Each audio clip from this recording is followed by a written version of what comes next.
Por aí, mais ou menos isso aí. Mas também esse negócio garantido, né? Fica garantido, mas aí esse negócio garantido sem deixar nenhum rastro de conservação. É outro esquema. Porque você vai fazer a manutenção pela funcionária do carro, mesmo sendo a garantia, eles não passam. Só que não faz, faz. Mas procura normalizar aquilo mais fácil.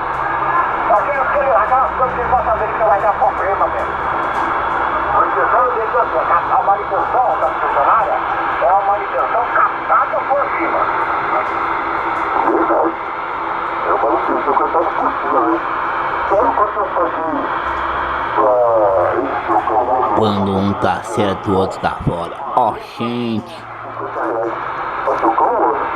Trocar o óleo, trocar o filtro.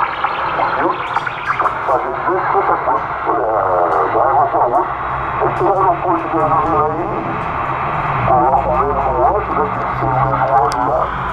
Quando você está aqui, o problema está aqui. Trocando o filtro,